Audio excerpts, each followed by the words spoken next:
bilang paghahanda sa pagpasok ng tag-ulan, nagbigay ng rubber boats ang National Disaster Risk Reduction and Management Council sa 19 na munisipalidad sa bansa. Sa pamamagitan nito, mas magiging mabilis ang pagresponde kung sakaling magkaroon ng biglaang pagbaha. Narito ang report ni Dina Pagibitan.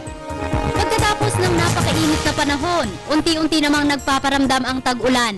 Ito ay dahil na rin sa sunod-sunod na pag-ulan na nararanasan na natin sa mga nakaraang araw.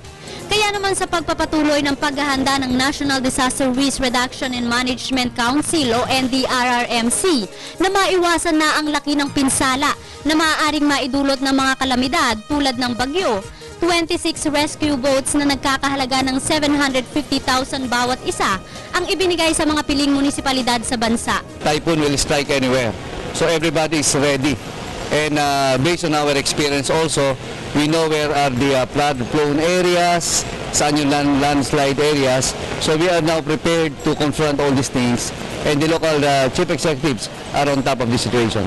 17 dito ay ibinigay sa mga munisipalidad na itinuturing na flood at landslide-prone area.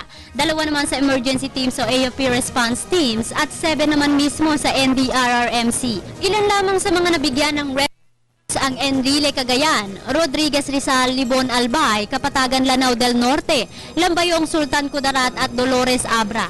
Layo nito na paghandaan ang nalalapit na namang tag-ulan na maaaring maging dahilan ng matinding landslide at pagbaha na dahilan ng malaking bilang ng casualty. Pinangunahan ni Defense Secretary Voltaire Gasmin at ni NDRRMC Secretary Eduardo del Rosario ang nasabing turnover ng mga rescue boat. Yung preparation, it's some sort of a checklist so that you know what to do exactly on a particular scenario. Kabilang din sa mga ibinigay sa mga municipality representative ang mga kagamitang maaari nilang magamit sa rescue operations tulad ng life vest, first aid kits at flashlights. Kasya sa nasabing mga rescue boat ang may 10 katao. Nakita raw ng NDRRMC na malaking tulong ang teamwork sa pagharap sa mga bagyo at kalamidad, kaya naman isinusulong ng pamunuan ang bayanihan sa bawat lugar sa bansa sa pagtulong sa panahon ng kalamidad. Ang nasabing turnover ay isang proactive measure ng NDRRMC ngayong tag-ulan. We are aspiring for that.